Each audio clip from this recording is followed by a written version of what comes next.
What's going on, guys? Welcome to Everything Always. My name is Michael Roman, aka Allfires. Now, there have been a lot of interesting quotes lately from Tom Holland about his role of Spider-Man, one of which we're going to get into a little later in this video, where he admitted to spending time online trying to figure out what the fans want from Spider-Man films because he thinks that's important. I'm going to talk about why I think that is a terrible idea. Again, we'll get into that later in this video. But for the main topic of today's video, and reflected in the title, is his most recent quote about his future of Spider-Man, where admittedly his answer is a bit ominous in that he doesn't know how to answer that. And because of the short history in the last half decade between Sony, Marvel, and Disney when it pertains to the Spider-Man rights, we know they don't always know how to play nice, maybe adding an extra tone of ominous when Tom Holland admits he doesn't know what his future holds. However, because of a lot of reports from industry insiders, we sort of do know his future. We're going to talk about that, his quote, what it means for Spider-Man's future, as well as the quote of Tom Holland spending time online trying to search what the fans want for Spider-Man, and why I think that is a terrible idea, mate. Tom, if you see this, stop doing that. We're breaking it all down. First, if you could grab the subscribe button. Thanks to everyone who's been subbing lately. We've actually been growing again at an insane pace. And if you haven't already, I just kindly invite you to do so. It's the number one thing you can do to support the channel. Plus, it'll enter you for the PS5 giveaways if you want. Stick around to the end of the video. We'll get into all the giveaway stuff again there. Okay, so Tom Holland has been asked a ton about the upcoming Spider-Man films real recently, including what the future holds, because you know Marvel fans and interviewers, we're insatiable. There is a new Spider-Man movie, but we gotta know what's coming after that. To which he responded that right now Brand New Day is right in front of him, that he wants to focus on that, doesn't really want to look ahead, but then said, quote, "In terms of my future in the character beyond Brand New Day, I don't know how to answer that." Okay, so the quick unpack. Number one, bravo to Tom Holland. He's getting so much better with his media training. That is exactly the right answer. Don't give him anything. There's almost no way to twist this. How people are twisting it, though, is that he may not have a future as Spider-Man. Well, what I would say is that Tom Holland has a history during his interviews of making it sound unsure. It's rooted in a place from him of always wanting to make the best Spider-Man movie and not just do it for the sake of it, which I completely commend, because in the Hollywood machine where so much money is at stake and he's been reportedly paid $20 million for Brand New Day, it seems like there is this compulsion to keep making films regardless of the interest in them, regardless of how quality they are, and it seems like from all accounts, Tom Holland genuinely doesn't want to just keep making Spider-Man movies for the sake of it.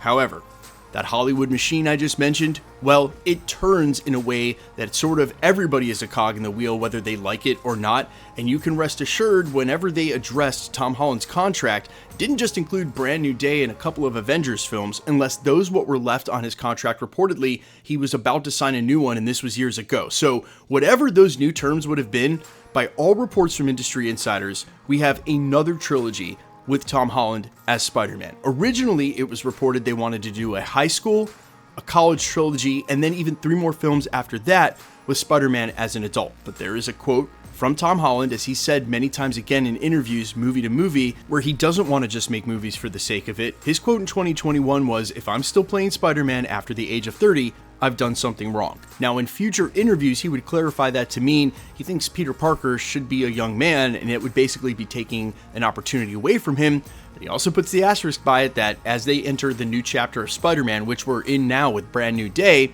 if he's still in the suit, he's honored to do it as well. So what I would say is 2 things can be true at the same time. Do I genuinely believe that Tom Holland does not want to make bad Spider-Man movies? Heck yeah. He's been emphatic about it. It's all about the script. He wants to make movies that are worth it, and I could see him pulling the pin on it when and if he feels like he gets to that place. However, I also know that Sony, Disney, Marvel have billions with a B hanging in the balance for Spider-Man, and while it is a free country and no one can compel anybody to do anything, if you sign a contract, that's where the compulsion comes in, and with the amount of money that is on the line, they're not going to let him go movie to movie and decide if he wants to do it. That's just not the way it works. And of course, I could be wrong about that, but that's pretty much the hallmark of these big MCU film contracts. They come with lots of movies on them. That's why it's always usually a huge decision for actors to take them unless it's a one-off. I would also note that compared to when he was cast as Spider-Man, Tom Holland's stock has steadily risen as an actor. He's commanding better and better roles, and I could see him putting his foot down and being like, look, as part of my new contract, I only want to go film to film, and if he were able to do that again, just better for him. But with the continuity of the MCU the way it is, and as we approach this soft reset, it seems like Tom Holland is still going to be in the suit after that, because Sony has told Marvel to hold off on Miles Morales for quite some time. Quick side note, just put Miles in the Sonyverse and have two Spider-Men at the same time. Sony, what are you doing? But if I had to bet on it, I would say I am sure Tom Holland is signed in for another trilogy. I just think at the same time he's saying, look, I don't want to make bad Spider-Man movies, which again, completely commendable. Now, on that first quote that I mentioned during the prologue, about him looking on the internet to see what fans really want for Spider-Man. Oh, Tom, God, I hope somehow you hear this clip. Please, for a minute, let me just tell you, brother, I've been running one of the biggest, if not the biggest, Marvel Cinematic Universe fan channels on YouTube for almost a decade. And while other channels are bigger than me, they also cover stuff like DC and Game of Thrones and every other comic book movie. We just do Marvel theory, Easter eggs, all that stuff here at the channel. It is only Marvel and has been for almost 3,000 videos over 7 years. We report on everything from the official trailer drops to the industry insider scoops, the Hollywood trades, all the way down to anonymous 4chan plot leaks and everything in between. I've covered it all. My work has been published in Esquire magazine, British GQ, and with exclusive scoops and theories, I have been republished with impressions well into the billions. And what I would say is that spending time online trying to figure out what the fans want is a completely wasted effort. Sometimes there is a general consensus. For instance, I think if you interviewed 100 Marvel fans, 99% of them would say that we want to see the Savage Hulk back over Professor Hulk. But a lot of times, and unfortunately, the loudest thing on the internet is that small white noise of negativity that's generated by a very small but very active corner of the internet. Again, most of them can't even agree on what they want and don't want, and no matter what happens in Marvel movies, you can rest assured, again, this very little small percentage of the population are going to complain.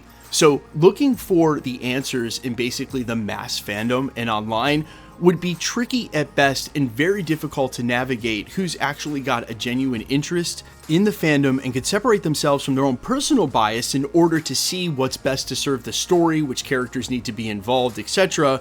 Versus, again, a lot of the agenda that seems to creep in. And I'm sure he, like a lot of you, have seen that there is a whole slew of channels that the whole thing is bashing Marvel. That's what they do. And some of you have asked me about those channels specifically. I've always maintained this. I don't have a problem with them. That's part of free speech. That's part of expressing yourself. And if you want to watch that content, 100%, I know some of you watch those channels and mine, you get both takes. There's nothing wrong with that at all. What I'm saying is that there are very few theory channels left, and you guys know which ones they are. They've been in our corner for a while, that leave the agenda completely out of it and simply want to see the best Marvel movies we can. And I would just say, Tom, if you are going to spend time on the internet trying to navigate that, figuring out what the fans want, and trust, Tom doesn't come off as a stupid guy. He can definitely navigate what's real, what's not. I'm not saying he can't do that. I'm just saying it's a pervasive amount of nonsense. And definitely, if you are sifting through the internet, as he said, driving him in pitch meetings to deliver what the fans want, do not let the negative stuff get to you. That being said, you guys let me know all your thoughts down below, and if you should see this quote sort of spun in the next 28 to 48 hours as if there is a question to Tom's future in the MCU, just remember how contracts work. I guarantee you he's got more movies on it than just the next brand new day in these two Avengers films. Y'all let me know your thoughts down below quickly. Let's get into the giveaway stuff before I let you go. Still giving away a pair of PS5s. The next one is for Marvel Zombies and then Wonder Man. After that, we'll also give away some stuff during the holiday season like we normally do at the channel. All the same rules always apply. Just make sure you're sub, leave a comment on this video because it's truly random. The more videos you comment on, the better chance you have of winning. Make sure you hit the notification bell with all notifications turned on to keep up with the content. And of course, if you like this video, I'd appreciate it if you hit the like button. My name is Michael Roman. You can find me in a couple of places, Instagram and Twitter at I'mFires. You can also find me on Spotify, YouTube, Amazon, Apple, iTunes under the name Allfires. And while I sincerely appreciate you checking my music out, thanks for checking this channel out. Stick around. We'll be posting again real soon.